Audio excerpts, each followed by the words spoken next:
নমস্কাৰ, এটা নতুন ভিডিঅ'লৈ আপোনালোকক পুনৰবাৰ স্বাগতম জনাইছোঁ। আশা কৰোঁ আপোনালোক সকলো ভালে কুশলে আছে আৰু আপোনালোকৰ আশীৰ্বাদত ময়ো বৰ্তমান সময়লৈকে ভালে কুশলে আছোঁ। আৰু আপোনালোকৰ কাৰণে আজি মই এটা খুব দৰকাৰী প্ৰশ্নৰ উত্তৰ লৈ আহিছোঁ, যিটো প্ৰশ্ন মোক আপোনালোকে প্ৰায়ে সুধি থাকে। আৰু দিনটোত যদি 10-15জন মানে আজিকালি যদি ফোন কৰে, তাৰে 4-5জন 6জনেতো মোক সেইটো প্ৰশ্নৰ উত্তৰেই বিচাৰি থাকে। আৰু আচলতে প্ৰত্যেকজনকে বহুত সময় ধৰি ফোনত মই কথা পাতিবলৈ যিহেতু নোৱাৰোঁ, আপোনালোকে জানেই যথেষ্ট অসুবিধা হয়। এটা ফোনত 2 মিনিট 3 মিনিট পাতিব পাৰি, কিন্তু আপোনালোকৰ এই যিটো প্ৰশ্নৰ উত্তৰ দিছোঁ ভিডিঅ'টোতে মোৰ 10 মিনিট সময় লাগে মই অকলে কওঁতে। যেতিয়া আপুনি সুধিব মই ক'ম, আপুনি সুধিব মই ক'ম, কথা পাতোঁতেতো এটা প্ৰশ্নৰ উত্তৰ দিওঁতে মোটামুটিতো 15-20 মিনিট লাগি যায়, যিটো আচলতে মানে ফোনত আচলতে অসুবিধা হয়। যাৰ বাবে মই ভাবোঁ যে আপোনালোকক এনেধৰণে উত্তৰটো দিলে আপোনালোকে সুবিধা পাব। আৰু প্ৰশ্নটো হৈছে যে আপোনালোকে হনুমান চালিচা পাঠ কৰি আছে বহু দিনৰ পৰা, কিন্তু আপোনালোকে কোনো ধৰণৰ ফলাফল সুফল বা আপোনালোকে একো তাৰ পজিটিভ ৰিজাল্ট আপোনালোকে পোৱা নাই কিয়?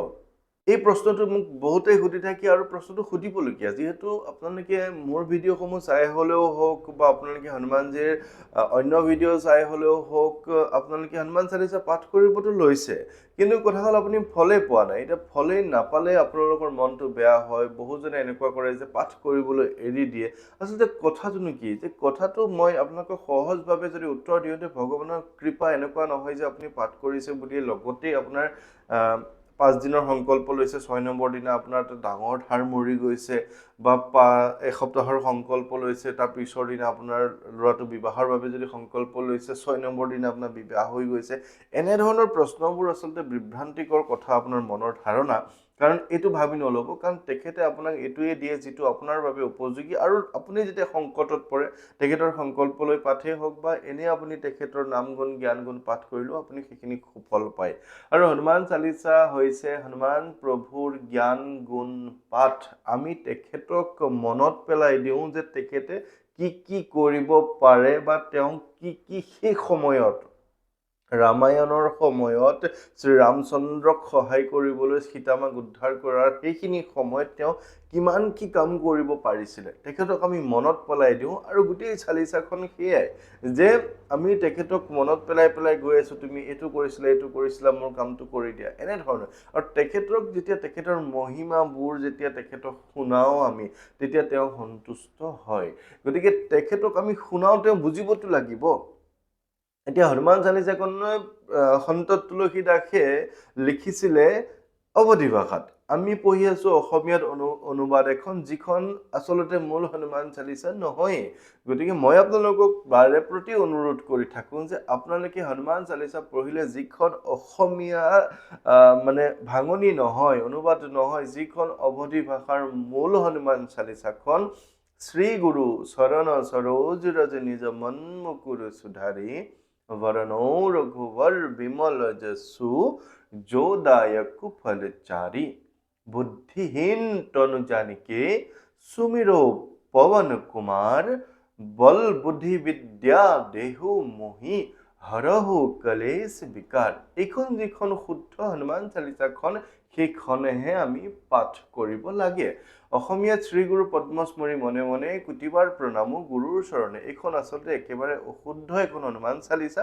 তথাপিও যিসকলে নোৱাৰে, তেওঁ পঢ়ি আছে, ফল পাইছে, সেইটো এটা বেলেগ কথা, আগৰ পৰা মই কৈ আছোঁ। কিন্তু যিখন শুদ্ধ হনুমান চালিচা তুলসী দাসে লিখিছিলে, সেইখনে পঢ়িব লাগে। যদি আপুনি হিন্দী আখৰ চিনিব নোৱাৰে, তেনেহ'লে অসমীয়াটো পোৱা যায়, সেইটো মই আপোনালোকক ফেচবুক হওক ইউটিউব হওক আপোনালোকে দেখিয়ে থাকে, মই জনায়ে থাকোঁ। এতিয়া কথা হ'ল যে আপুনি ফল কিয় পোৱা নাই?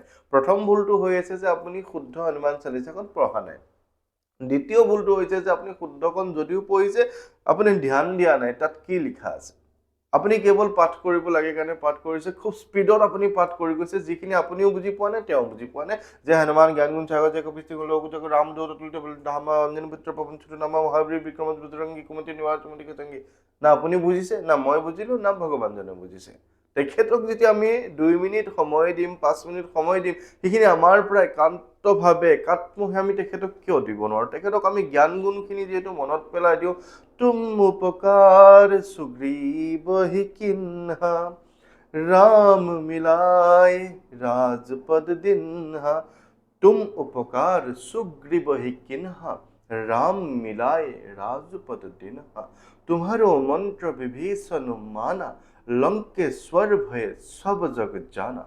এই কথাখিনি তেখেতক আমি কৈছো যে তুম উপকাৰ সুগ্ৰীৱ শিকিনা, তুমি সুগ্ৰীৱক উপকাৰ কৰিছিলা ৰাম মিলাই ৰাজপথ দিনহা, ৰামে তেখেতক বালিক বধ কৰাৰ পিছত সুগ্ৰীৱক ৰাজপথ দিব পাৰিছিলে কোনে উপকাৰ কৰোঁতে, হনুমানজীয়ে উপকাৰ কৰোঁতে। গতিকে তেওঁৰ এই জ্ঞান গুণ এই কথাখিনি যেতিয়া তেখেতে বুজিব যে মোৰ জ্ঞান গুণ পাঠ কৰিছে, মোক স্মৰণ কৰিছে কোনোবা এজনে, মই তেখেতৰ মনোকামনাখিনি সিদ্ধি কৰোঁ, মই তেখেতক সহায় কৰোঁ, তেওঁতো আহিব আপোনাক সহায় কৰিবলৈ।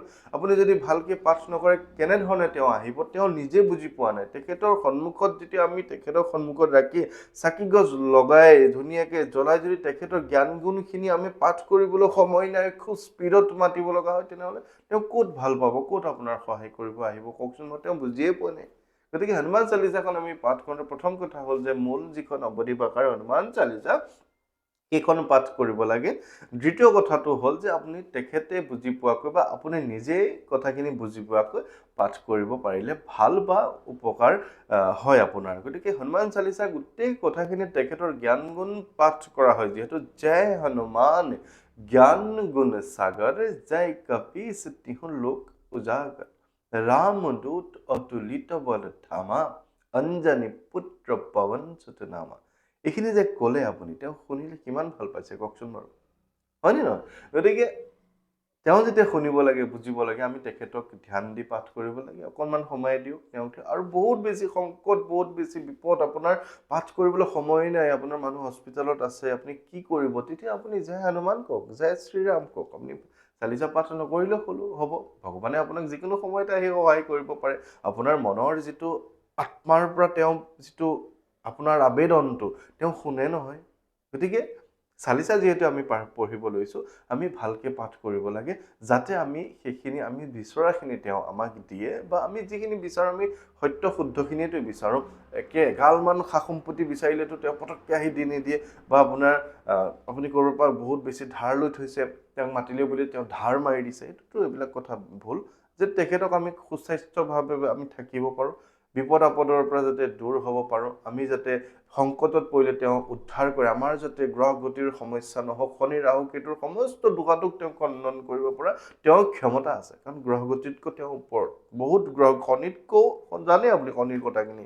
গতিকে এইখিনি কথাখিনি আপোনালোকক ক'লোঁ যে বহুতৰ যিটো প্ৰশ্ন আপোনালোকে তেনেধৰণে কাইলৈৰ পৰা পাঠ কৰিব লওকচোন, আপুনি সুফল নিশ্চয় পাব। আৰু আপোনালোকৰ যিহেতু লগতে পোনপটীয়াকৈ যোগাযোগত থাকোৱেই, কিবা থাকিলে মোক সুধিব, মেছেজ কৰি সুধিব, ফোন কৰি সুধিব। কেতিয়াবা ফোনটো ধৰিব নোৱাৰোঁ, এতিয়া মই নগাঁৱলৈ গৈ আছোঁ, যিজন লোকে নিমন্ত্ৰণ কৰিছে তেওঁৰ ঘৰত থাকিলে মই কেনেকৈ ফোনটো আপোনাৰ ৰিচিভ কৰিম, তেনেকুৱা ধৰণৰ কথা এটা। বা এতিয়া ভিডিঅ' কৰি আছোঁ, ফোনটো ছুইচ অফ আছে, মই ফোনটো ৰিচিভ কৰিব নোৱাৰোঁ, আপুনি মোক পিছত আকৌ গালি দিয়ে যে আপোনাৰ ফোনটো ছুইচ অফ পাওঁ, ফোন নধৰে আপুনি।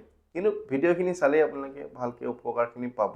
গতিকে সকলোৰে মই কুশল মংগল কামনা কৰিছোঁ, আপোনালোক সকলো ভালে কুশলে থাকিব আৰু প্ৰভুৰ নাম লৈ থাকক, আপোনালোকে সকলোৱে সকলো ধৰণৰ সুফল পাব, ভালে কুশলে থাকিব।